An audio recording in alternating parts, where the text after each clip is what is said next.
Welcome, everyone, and thank you for joining us on our next episode of Digital Diary Adventures of a Computerized Quilter.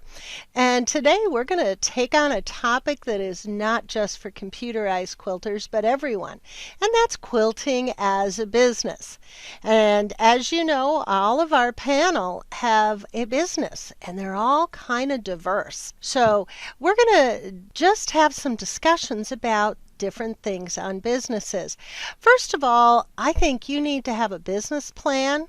It doesn't need to be detailed, but you got to have kind of a plan of where you are and where you want to go. Starting with, what type of business do you want to be? I started off as a sole proprietor, and now I am a C Corp, which did take my accountant to help set up. How about the rest of you? I'm a sole proprietor. LLC. Yep. LLC. Proprietor.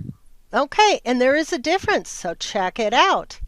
The other thing you need to take a look at is what are the requirements in your local area. Do you need a business license? Not here. Local one recently, and we had to notify all of our neighbors to make sure that it's okay and we're not disturbing them. Got to check those things out. I lived in a townhouse for a very, very short while. I was not able to run a business out of that townhouse. Zoning in your area makes a difference. Yeah, some HOAs flat out won't allow any kind of business. It's up to you to find out if it's allowed. Insurance. Don't take for granted. You may need an additional umbrella policy or a separate policy entirely for insurance. Because your insurance changes with just having a business under your roof. Exactly. Talk to your agent. Yeah. Well, and I actually asked my agent to come out to see what it is, because what their brain thinks of when they, he was like, this is not at all what I thought. I wanted him to fully understand what I was insuring. And not only that, as the years have gone by, you need to revisit because, we add things. We have a meeting at least every 5 years with insurance to make sure that everything's covered. And it's not just your machines, it's the customers' quilts that you have on your presence, yes, or the little old lady that's walking across your icy parking lot. There's a lot to think about. Some people think, well, I don't have a real business. Well, if you've ever been paid as much as $1, you are technically in business, and it's not a risk worth taking. It's not a risk worth taking. And speaking of being a real businesses charge tax. And I know some people try and fly under the radar, but the reality is that's another risk not worth taking. You should apply for a tax ID. That ID number is also going to get you a wholesale account with many of the distributors for the supplies you're going to need. I started off with just thread, but I've expanded to batting and fabric. Well, and tax also depends on where you are at, because I know where I am, there's no local sales tax on services, but there is on product. And so you have to really get into what part of my business is providing a service versus how much am I reselling. Yep, we tax across the board, everything. Yeah, same thing here. And it really depends on where you live. And, when we were talking about insurance, that can affect your insurance too, because in some states, you are considered a manufacturer if you do quilting, and it puts you in a whole different category and is usually more expensive. Oh, I was going to add that when I was checking on insurance, I was surprised to find out that if I accepted credit cards, my insurance was in our state going to be about triple because of credit card fraud. Wow. Ooh, And wow. so I, right away made the decision, no, I'm not taking credit cards. And My goodness, I didn't know that either. I started off with checks, but I do credit cards now, and I do add a surcharge for the credit cards because I don't do enough business. Well, and see, I do a lot of remote business, and so Right. I've been doing a lot of online, money PayPal. transfer type Yeah. things, PayPal and that sort of thing, just so I can get the money right away and I don't have to wait on a check in the mail somewhere. One of the other things that I think you need to do from a purely business standpoint and to cut down on your risks is to have an accountant. And I'm lucky enough to have one in the family, and it has really helped. They've given me some good insight. So, in order to have an accountant do his job effectively, you got to have good records. So, Georgia, tell us about record keeping and organization and scheduling. I think when it comes to record keeping, that you do at the very least need to start out with an accountant who tells you what kind of records you need. And honestly, it's probably going to be different wherever you are. There's a lot of information out there. And I know there's going to be some business classes at the virtual quilt show. But it is your responsibility to know what the records are and to how long you have to keep them and things like that. But I don't know about you, but I think having someone whose expertise is accounting also can help you make decisions about, whether to invest in another machine or what's going to be most profitable to you and for you. How about yourselves? One of the things that I found very helpful with the accountant was in cataloging my expenses versus my supplies and how I tracked things. And I found that my advertising, I could have that be one category, and entry into quilt shows was actually a form of advertising for me, so that's where it went. And mileage. These are all things that the accountant helped me with. And I had a year where it's like, well, you're going to spend money and you can invest in the business or pay taxes, so having that someone who knows it intimately a lot more than I do can help you make wise decisions about things like that. And I do know that you have to have good record keeping to be able to justify any business deductions you take, to take full advantage of business deductions. So none of us likes record keeping. Well, maybe some of you do. I don't like record keeping. I do. I don't. I'm that terrible, file 10 hours before the deadline. But I do get it done. I know it's necessary. I do get it done. Also talking a little bit about organization, that sort of falls into that. You have to be organized, you have to know, but you also have to be organized as far as keeping your customer quilts. You know what top goes with what backing, what pattern, what you need some sort of system. If you want to keep a customer, you take care of them. And I know a lot of quilters are artsy people, and therefore they tend to be messies. And I'm okay with that as long as you have a place with a customer that isn't a messy. They need to feel secure that you can find their quilt after they leave it, and that it's going to be there. So I kind of early on realized that a system, you get a week where 10 quilts come in and you don't get yourself organized, you could be in big trouble fast. Really and fast. I'm sure your organization, Georgia, is different than mine because I don't take in that many quilts. And then Paige's is drastically different because she got multiple machines and people. I can take in You have 12 in a people. day.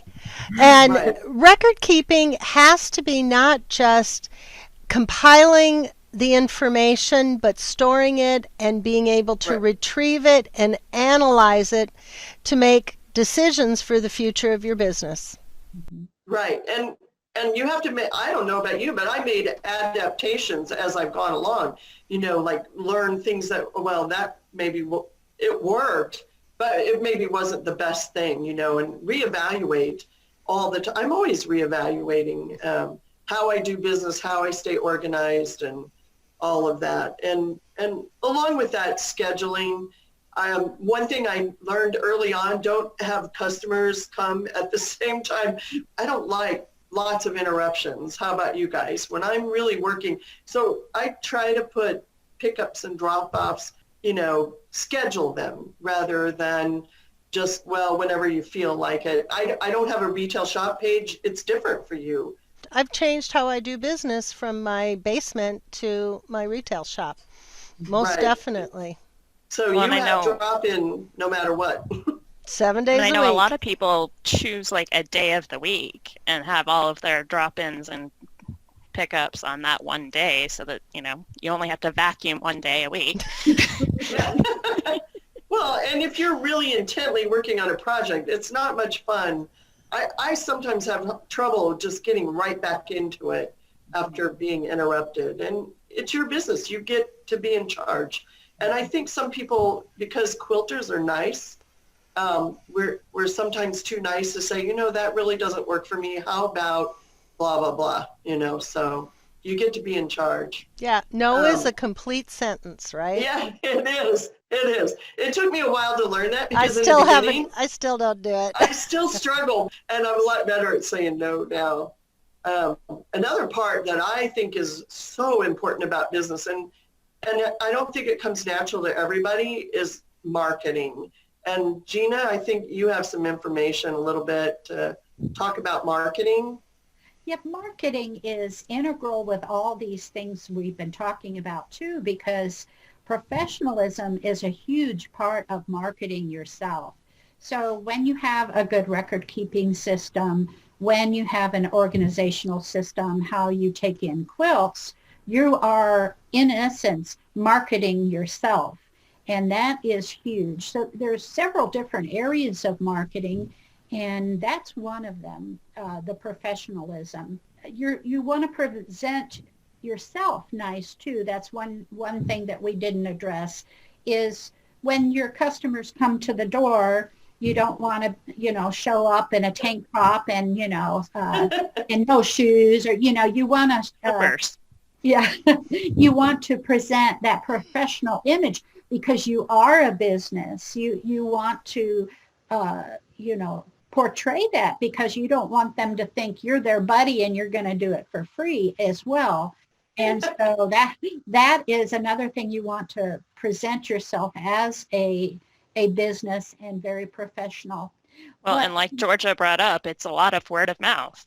Customers Right. talking to one another because they all know each other, trust me. Exactly. And we were talking about a business license. You can't believe how many people will say, you have a business license. Yes, I'm a legitimate tax-paying, no under the table. I, report everything. I do it just like any other brick and mortar. And that's one reason I like having dedicated space for my studio, even though it's in my home. Put that business license on the wall. Mine is right there for everybody to see. I think the professionalism is important. I really do. That is really true. And here in Texas, we're required to keep our business license near the entrance so that anybody who comes in sees that you are a legitimate business. And then we can get fined if somebody comes to check to see if you have that and it's not there, then you can get a fine as well here in the state of Texas.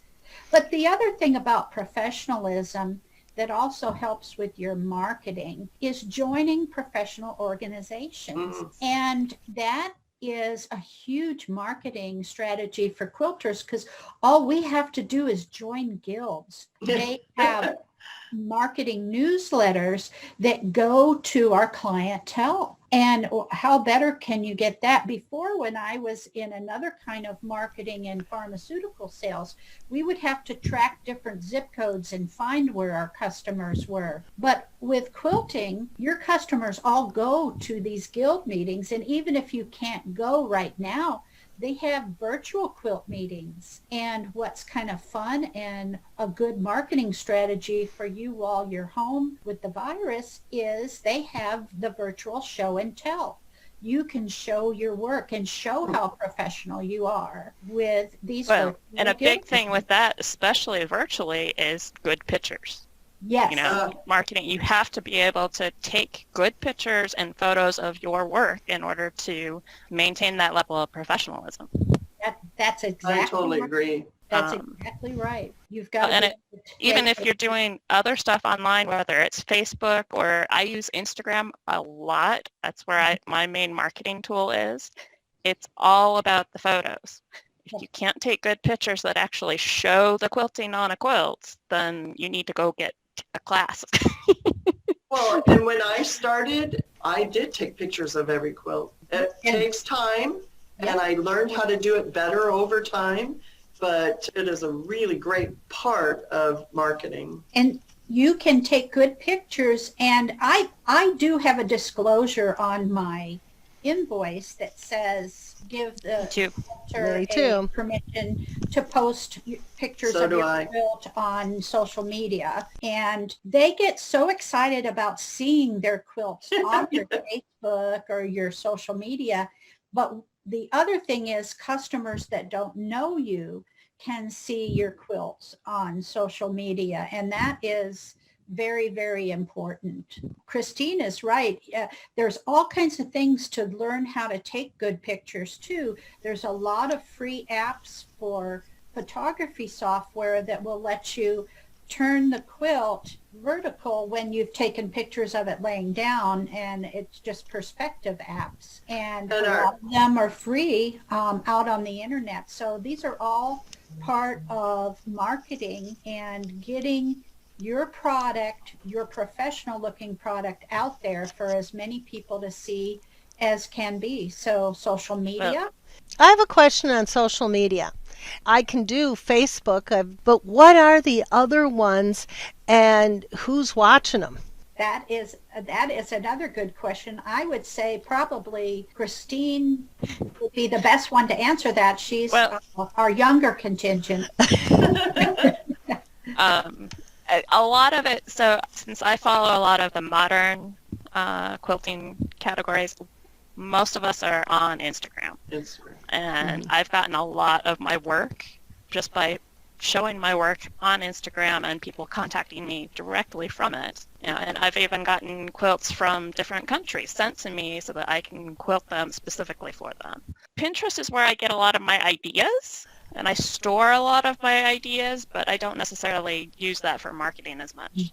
So what's the difference between the two? Instagram, I'm actually posting photos of my quilts. Pinterest is much more, I'm saving pictures to use as inspiration later. Sometimes you can post your own up there and people will follow you, but it's not as timely, shall we say, as like Instagram or Facebook. I used to do Pinterest more, but it's kind of a black hole. You get on Pinterest and 3 hours later you go, oh my gosh. So I used to have to set a timer, like 1 hour, and then that's it. Yep, I set a timer. I'm not entering Pinterest unless I set a timer. I like the Pinterest, but the Instagram thing I haven't been as good at, but maybe it's because I don't know it. And you say it's timely. Can you go back on Instagram and see things? Absolutely. You can go back and see all of the photos that I posted when you just go to my Instagram account. And so you can get a good idea of what kind of quilting I do just by looking at my Instagram account and going through all the photos. Now everybody's going to go look at Christine's Instagram account. Right. And you've got to get very creative with marketing too. You can't just go hand somebody 10 business cards and say, give it to your customers at a fabric store. You've got to make sure they've seen your work, bring a quilt you did. Then maybe they will hand out those cards, but they're not going to do it if they've never seen your work. So but you do want to give your customers extra business cards so that they pass them around when people say, ooh, who did that? Right. That's a thing. And then, people can get real creative making a wall hanging for a quilt shop for your quilting business with your number on it and things. It shows a couple of things. It shows that you can do beautiful work. You can have a pocket in it for business cards. You can get as creative as you want to do all kinds of marketing for your business. The other thing that Paige was mentioning was she said in terms of bookkeeping, she found out that her accountant would write off show quilts as marketing. So if you take your quilts and enter them into shows, that's another way to market your quilting out into the world. Gets your name out there in front of people. It truly does. I can honestly say, and I track where my reference came from, I can honestly say how many people mentioned that they saw something in a local quilt guild. Yeah, that's what I was going to say. It doesn't have to be a big fancy quilt show. It can be, it doesn't have to be international. It can be local. Local. And Georgia, you said you have to promote yourself. One secret, I had one customer that belonged to like 5 guilds.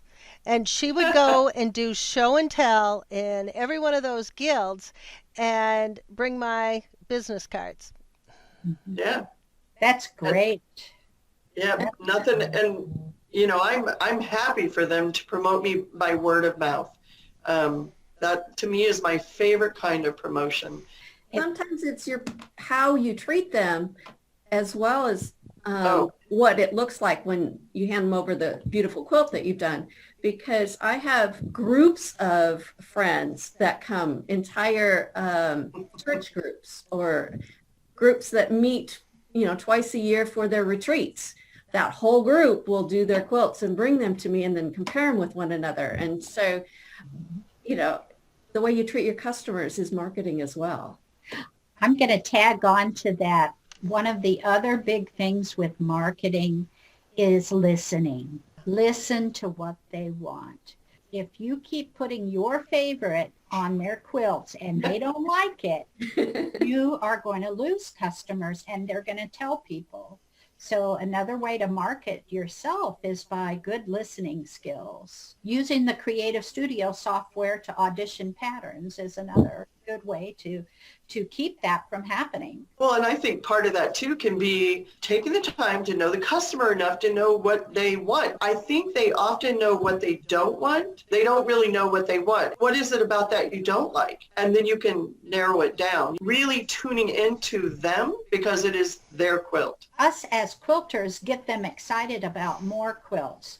So sometimes you get quilts that are maybe not as nice as other quilts, but remember they're starting, they're learning, and you've got to be positive with them. Find something positive. You can do some teaching, give them something warm feeling from you from doing the quilt, that it is a beautiful quilt and it may not be perfect. It's their first one, but it is going to be special. This also goes into our next topic, and it's quilting at home. And Deanne is going to talk a little bit more about quilting at home. Working from home has become quite commonplace in the last few months, but some of us have been doing it for, 10, 15 years. And some of the things that I've learned over time, besides what we've already talked about, one of the things is boundaries. Setting boundaries with your scheduling, when do you want to work? Do you work better at, say, 7 in the morning, or do you work better at 7 in the evening? I know with me, I cut off between 3:30 and 4 in the afternoon when I'm quilting, because if I go past that, I end up spending more time unstitching what I just messed up. If I were to stop and go maybe do a little bookkeeping for an hour before I end my day. But it's so easy to let things come into your day and try to multitask. That's another boundary. Am I going to do 5 loads of laundry while I'm still having customers and finding semi-custom, not just an edge to edge?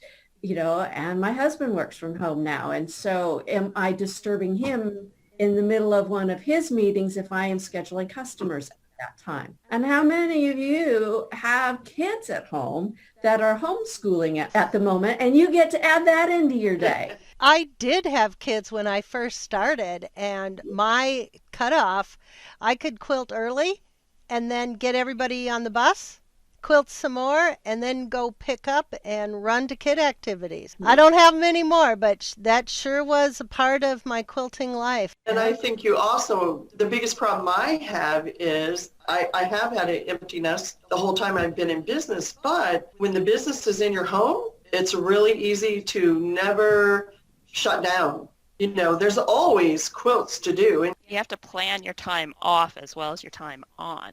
exactly. If you don't plan time off, then you're going to burn out. Exactly. It's not fun anymore. You need to schedule your time with your family and your friends. And another scheduling thing that is important at this time during a pandemic is keeping track of who you had in your home when. Yeah, true. Tasks, but documenting who you had when, just in case somebody in your line of customers might get ill. We do out front drop off. I never thought about that, but that's an excellent point, Deanne. Yeah, I do Well, drop off mostly. I'm either doing porch drop off or everything gets FedExed or mailed back and forth. But this is probably going to be with us for a while. So just I think so.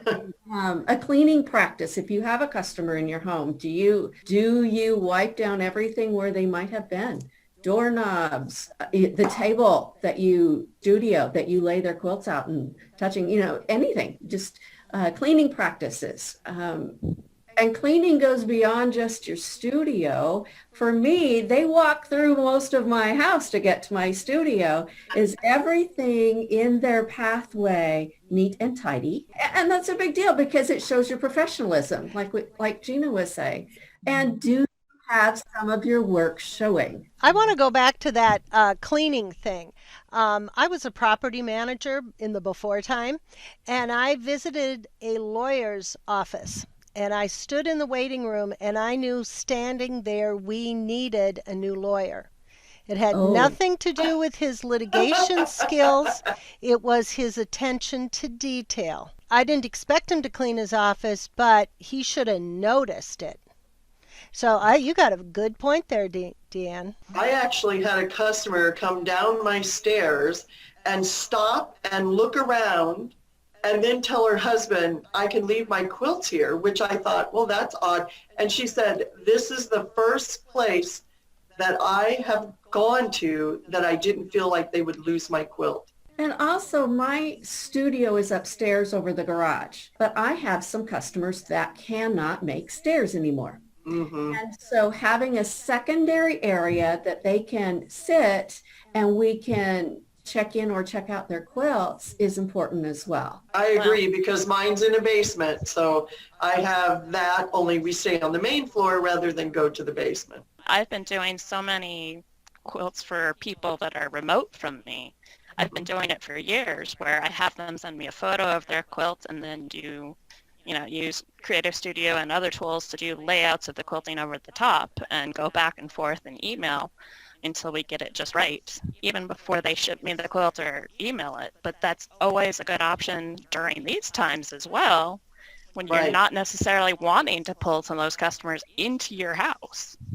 Yeah, I relied on email a lot more with the pandemic. Customers that normally come in and enjoy the process, but now we just mail ideas back and forth. And it works. It works. You're doing virtual mock-ups the whole time. Right. Yeah. And that's one of the benefits that we have with Creative Studio is that we can do that and send it off to people. We can Zoom with them and do it just right there with them as though they're in, because we can take that picture of their quilt and bring it up on Creative Studio and overlay patterns. And so they can see exactly what it's going to look like. Exactly. And that's another benefit that we have. So working from home, it can be super effective and efficient if we want it to be. Or it can be stressful. Or it can be stressful. Or a little of everything depending on the hour of the day. There are times then that we want to expand our business and diversify. And Christine's got a bit more on that. Well, so my business that I run is not necessarily a run-of-the-mill pump-in edge-to-edge quilts left, right, and center. I do a ton of custom quilts and show quilts, and so those take a lot of time. And so I think once you start figuring out your business, getting a good handle on it, that sort of thing, you'll start to see maybe you find a niche that's the area that you want to fall into. Is it custom quilts? Is it edge to edge? Are you doing t-shirt quilts all the time? Is that going to be your specialty?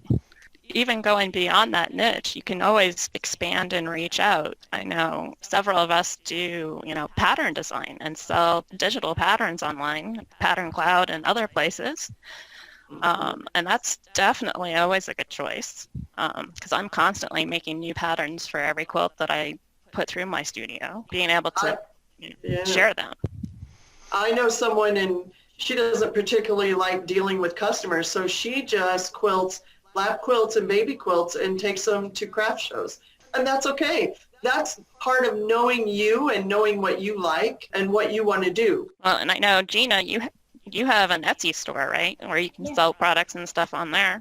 Yes, and it all started just as a fluke. I had 3 or 4 customers show up without backing. After buying 4 or 5 colors, it was going so well. I started getting more backing and more backing. And once you get so many going, I have about 50 bolts of wide back now, and I have an Etsy store, and it's a great supplement to the business. Yeah, I All want to kinds of comment things. on the fabric thing because I started it off with necessity because I thought I'll just carry muslin, and now I've got over 300 bolts and a website, which we didn't talk about that with marketing. Right? A website is very important. Yeah, I have a website and actually I didn't really think I wanted one at first and but it is helpful even if all it is, not everybody has Facebook or Instagram, even if all they do is see what kind of work you do. But I think it also lends to the professionalism. It takes your business to a new level when you say, I do have a website and people can see that presence. Well, and people will go and do that internet search, and if your name comes up and your website is top of the list, then they know that you're a Right. real business. Mhm. Exactly. I just wanted to add one more niche because I started thinking about it. I do a lot of interior designer work where I'm quilting yardage. Easy. That works. And even in a small, a guild, you can do yardage for those people who make bags. Well, and not just quilting yardage and that sort of thing, but I've also gone and basted in quilts for people that either want to hand quilt them Yep. or want to machine quilt with all that extra weight of pins and stuff. So Right. that's always another service that can be added on as well. Yeah, it is. It's amazing. I wanted to add something that we forgot on the business side of things is continuing education. And it is just so important. Yep, it's a line item in my expenses, and I am required under my job description to have 48 hours of continuing education a year. Yes. Minimum. Wow. Retreat counts. I It does. learn. Your Well, cus- You and then do learn. yeah, your not customers only take appreciate that you go get extra education. It makes you a professional. I mean, you learn more that you can use in your business. Gamble education is a great way to get that. And so explore all these options because right now we need to do all our education at home. Yep, online education is a huge thing right now, and there's a lot of quilting instructors that are providing a lot of that, including Gamble. I know all of us have classes out there, and the tour classes are out there. And that's another big thing of our businesses as well, is all of us teach for a living on top of it as part of our business as well. And that's another way you can diversify on top of it, is people, once they start getting to know you and your services, they're going to want you to come and do trunk shows and come and teach a class here and tell us about how quilting works, and that sort of thing. Just one I know. more way to diversify.